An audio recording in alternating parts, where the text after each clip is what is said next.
Okay, this video is going to show you how to upgrade the header unit stereo in your Toyota Hilux Mk6 Vigo to a touchscreen satnav DVD system. So this is the system we supply. So it's effectively got a 7-inch screen, and it's got built-in GPS, satnav, although you need to get some software, but we'll show you how to do that now. Okay, so the first thing obviously is you've got to remove your old stereo. So the first thing to do is turn all the knobs and fully anti-clockwise so you know where they are, and then pull. You give them a sharp pull, you can pull them off. Okay, and then the next thing is there's a little Phillips screw, crosshead screw in there. Now obviously we've got the walnut center fascia, but obviously it's the same if you've got the standard plastic fascia. Okay, then what you've got to do is give the whole panel a yank forward, okay, and we'll show you the little clips that basically hold it in. So it's these yellow clips here, which are sort of spring clips that hold it into the dash. Okay, then you've got to remove the electrical connector from the back of the switches. So you've got a little tab to press in there, and then you've got to hold it and give it a yank. Okay, so that's the little tab there you've got to press. Okay, and the next one you've actually got to remove the whole switch. So there's just two screws, crosshead screws there to remove. One.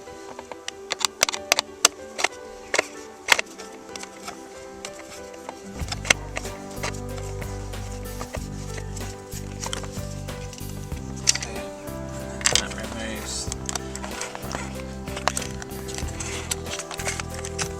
Okay, so that removes that whole switch assembly there. Okay. Right, the next job is to remove. There's 4 fitting screws fitting bolts that hold the stereo in. So there's one at the bottom there, and then if you might be able to see, there's one at the back there. Okay, and it's a 10mm socket on those. So we've got a socket with an extension. And careful when you do these not to drop them down in behind the dash. So just ease them out gently. There's the screws. They're a self-tapping screw with a hex head on them. There's the second one. Okay. That's the third one.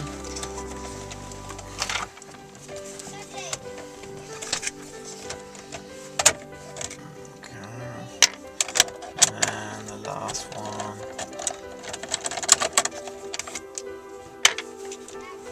Down there. Okay, and then with those removed. Okay, so with the 4 screws removed, we're ready to pull the stereo forward, so it just slides forward. Okay, and then we've got to remove the connections from the back. So there's 3 connections in the back. The aerial, which just pulls out, and then there's these 2 white connectors. Again, they've got a little push tab on them. You've got to push, okay, to remove them. Okay, and then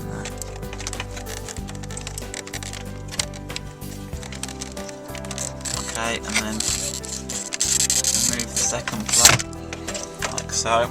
Okay. Right, so that's the stereo removed. So now we've got to get the new stereo and reconnect it up. Right, we've got to remove these brackets. So there's 2 screws. You may have 2 or 3 screws, but basically you need to remove the metal brackets because we're going to reuse these on the new stereo. So there's a bracket. Now the brackets are labelled. You can see there, hopefully, you've got a left, so there's an L for left, and then there's obviously an R for the right hand side. So we'll whip those 2. Okay.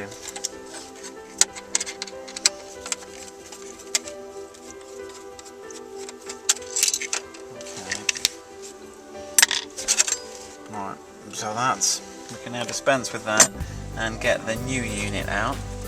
Okay, now the first thing is obviously to refit the brackets to the unit. Now obviously, if you look at the unit, they've sort of got lots of different markings on here, but basically what you're looking for is the number 2s. So you need to take the corresponding bracket, we'll line it up there and show you where it's lined up. So it's actually, if you see where it's lined up there, that's got a number 2 next to it. So if you just look at that for the alignment, so it's really pushed up against the front edge here, and it should line up with several of the number 2 the screws, and you can use the same fitting screws you took out before and screw a couple of them in where they align.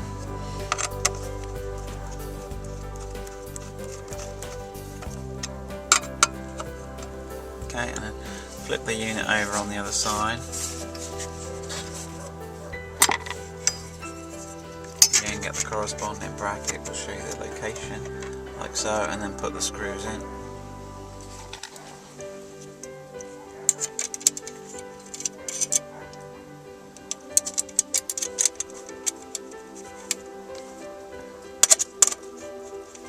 Tighten the screws up. Okay, and the next thing then is we're ready to input the connectors. Okay, so if we get the connectors ready, so right then, so we've got an adapter loom that's designed specially for the Hilux Vigo that adapts it plugs into the Toyota car loom and then adapts it to the connector that fits into the unit. Okay, so we'll just connect those together. They can only go one way, they snap together, clip together. Okay, so that gives us the final output, and then that plugs into the black connector on the back of the unit and clicks into place. Okay, then we've got to get the aerial connector. Okay, so let's get the aerial connector ready. Okay. Right, in addition to that, we've got some leads. With the other leads we need to plug into the unit. There's the lead here for the iPod connection, which will charge your iPod and take the sound from it. We've got a USB connector there, and this one is the GPS antenna. Okay, so we'll just show you how to route the GPS antenna. So the first thing you need to do is remove this panel under the dash here. It just pulls down there. Okay, and then you need to feed the cable down from the top. Now what we've done is at the top there's a little area there next to the vent that you can just push out. It's like a little blank, and if you push that out, you can then get the antenna down in there. Okay, so feed it there. Okay, now if you're lucky, it'll drop out near your foot pedals. You may have to fish for it a little bit. The more you feed it in, the better chance you've got of getting it out again. Finding the other end, sorry.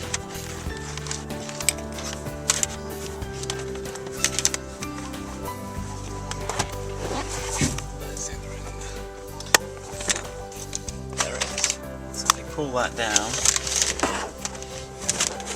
Now the GPS antenna does come with a self-adhesive as a magnet there. You can help you position. You can put it under the dash if you want, but you'll get better reception with it above the dash.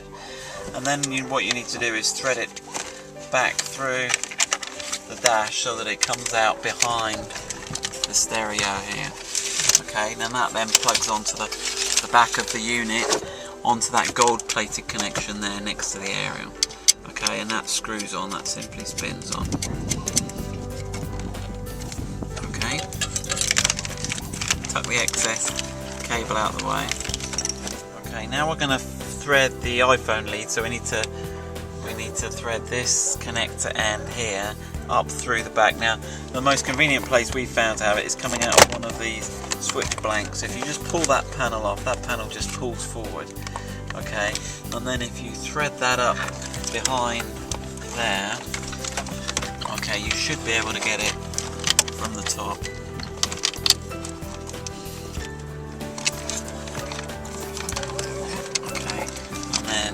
That one then plugs into the back of the radio on that side next to the GPS antenna. Okay, and that leaves us the final connection, which is the USB lead. Okay, which again we'll do the same thing with. And that plugs into the USB port. Plugs into the USB at the back. So that's all the connections done now.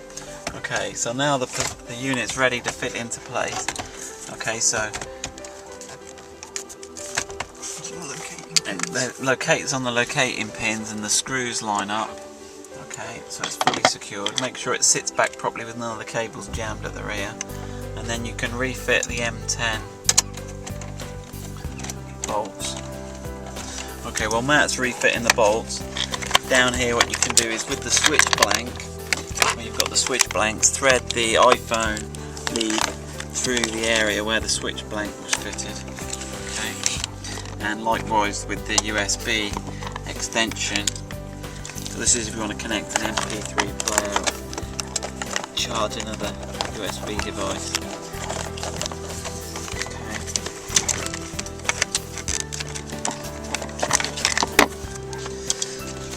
So with those fitted we can push that panel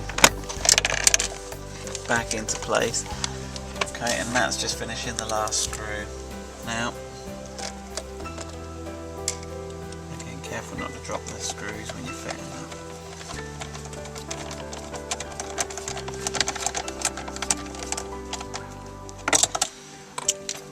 Okay, then we've got to refit the fascia. Okay, so remembering we've got to reconnect the switch, the two switches. So there's the one switch that fits and screws back in. So there's little locating tabs, and it's refitting those two screws.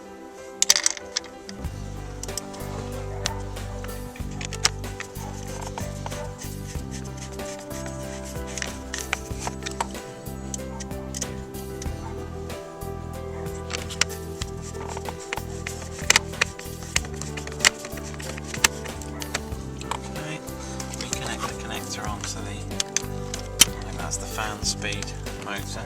Okay, then line up the fascia. Okay, and then when it's lined up, push it back into place. Then we've got to refit the screw behind the center dial there. Okay, and the last step is to refit the buttons. Okay, now we've got the chrome buttons. Your buttons may look slightly different. Okay, and then when we're ready, just turn the truck on and power it up. We can do another video showing you the operation of the unit next.